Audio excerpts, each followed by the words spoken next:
brought to you by ITIL.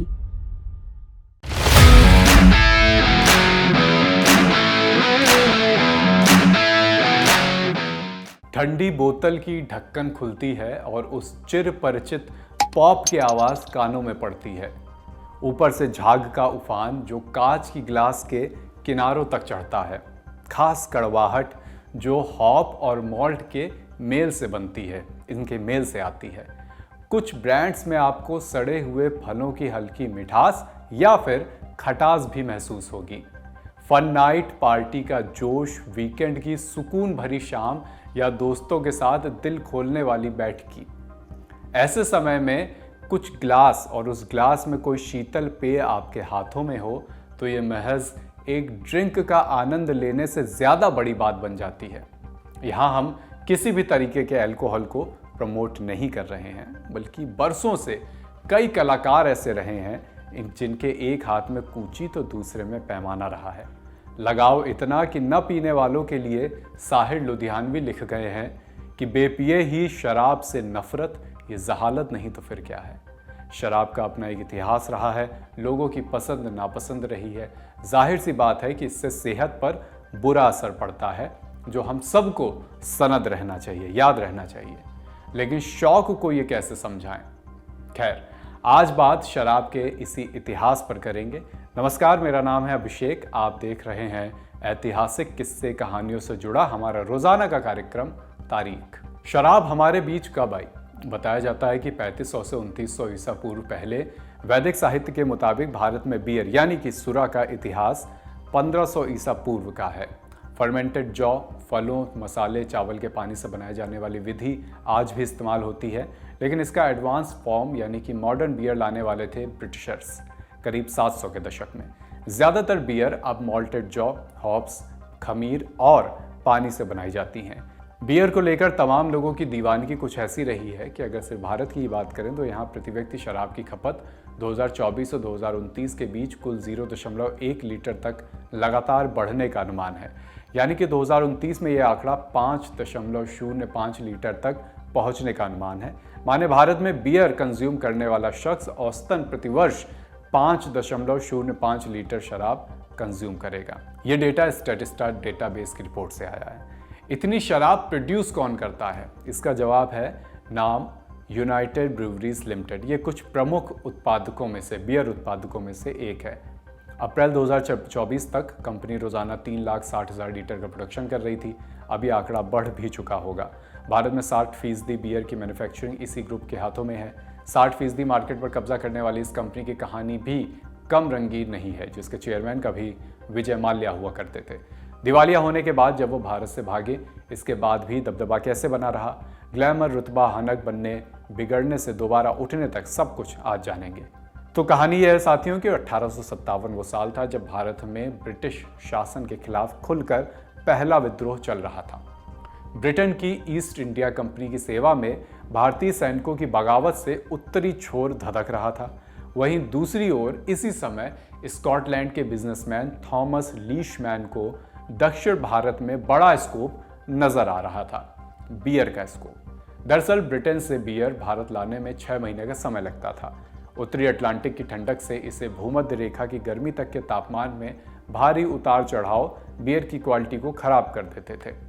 इस दौरान जो भी बियर खराब होती थी उसे समंदर में फेंक दिया जाता था। थॉमस लीशमैन भारत में बियर मार्केट के लिए नए आयाम तलाश रहे थे। उन्होंने आज के बेंगलोर में कैसल ब्रूवरी नाम की कंपनी की नींव रखी। जैसे ब्रिटिश शासन बढ़ रहा था, वैसे वैसे ब्रूवरी का भी बिजनेस फलने फूलने लगा। 1915 आते आते इस कंपनी ने 4 दूसरी कंपनियों से विलय कर लिया और इस तरह बनकर तैयार हुई यूनाइटेड ब्रूवरीज लिमिटेड। इस कंपनी ने मद्रास में अपना हेडक्वार्टर बनाया। मद्रास, बेंगलोर और नीलगिरी में तैनात ब्रिटिश सैनिकों के लिए बियर बनाए जाने लगे। बल्क में प्रोडक्शन हो रहा था। बड़ी बैरल वाली बैलगाड़ियों और हॉक्स हेड से ग्राहकों तक इसे पहुंचाया जा रहा था। किन्हें? बेंगलोर और नीलगिरी के आसपास रहने वाले ब्रिटिश सैनिकों को। कंपनी ने 1945 तक दोनों विश्व युद्धों के दौरान सैनिकों की बियर की ज़रूरतों को पूरा किया। फिर वो दौर आया जब 1947 में आज़ादी के बाद विदेशी कंपनियां भारत छोड़ने लगी।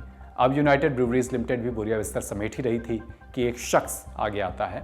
उन्हें कंपनी में अपॉर्चुनिटी दिख रही थी, इसलिए उन्होंने मेजॉरिटी शेयर खरीद लिए। 1947 के बिजनेस टेकओवर में इसे सबसे बड़ी डील कहा जा सकता है। ये शख्स थे विट्ठल माल्या, जो आगे चलकर इस कंपनी के पहले इंडियन डायरेक्टर चुने गए और 1 साल बाद चेयरमैन भी। बताया जाता है कि उनकी उम्र केवल 22 साल थी। उन्होंने कंपनी के हेडक्वार्टर को दोबारा बेंगलोर में शिफ्ट किया और इसे कारोबार बढ़ाने में लग गए। बियर बनाने वाली कंपनी की एंट्री अब शराब के मार्केट में होती है। 1951 में कंपनी ने पहला सब्सिडरी ब्रांड मैकडॉवेल्स लॉन्च करा। मैकडॉवेल्स ने विदेशी ब्रांड के मुकाबले इंडियन ऑप्शन दिए। अब विट्ठल माल्या पूरे भारत में नई नई ब्रेवरीज खरीद रहे थे। पश्चिम बंगाल, केरल, गोवा और बंगाल में सेटअप लगाने के बाद 1974 में कंपनी ने एडन और मिडिल ईस्ट के बाजार में भी पैर पसारे। लेकिन अभी उस ब्रांड का लॉन्च होना बाकी था जिससे यूनाइटेड ब्रूवरीज लिमिटेड को असली पहचान मिली। ये वो नाम है जो केवल बियर ही नहीं बल्कि बॉलीवुड से लेकर आईपीएल तक खूब चमका।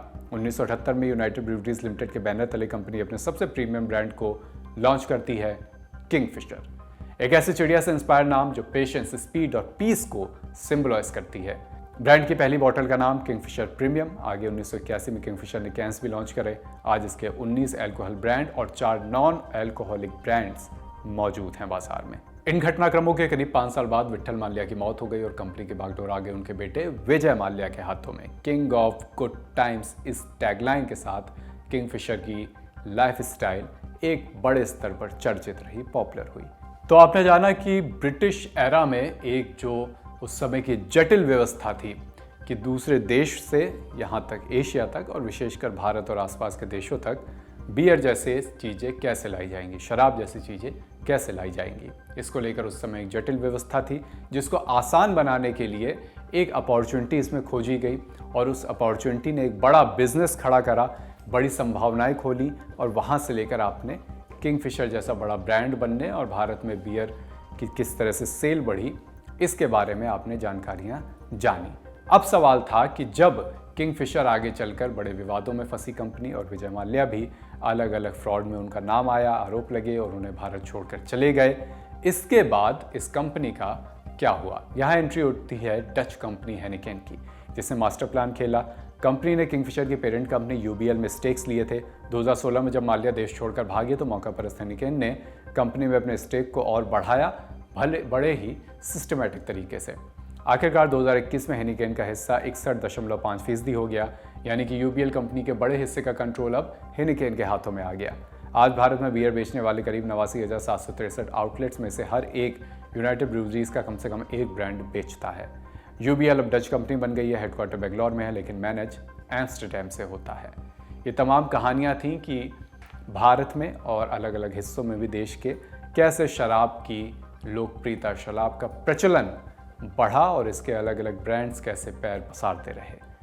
और भी कहानियां हैं इस शीतल पेय जो कई लोगों को पसंद है, कई लोगों को नापसंद है और सेहत के लिए हानिकारक है। ये हम बार बार बता दें कि शराब पीना स्वास्थ्य के लिए हानिकारक है, लेकिन इससे जुड़ी तमाम कहानियां भी हैं, इससे भी इनकार नहीं किया जा सकता। इसी नाते एक कहानी आज हमने सोचा कि आपसे साझा की जाए। अपना ख्याल रखिए, किसी भी तरीके के नशे से दूर रहिए। तारीख में आगे फिर किसी और कहानी के साथ आपसे राब्ता होंगे। ये एपिसोड लिखा है प्रगति ने। शुक्रिया।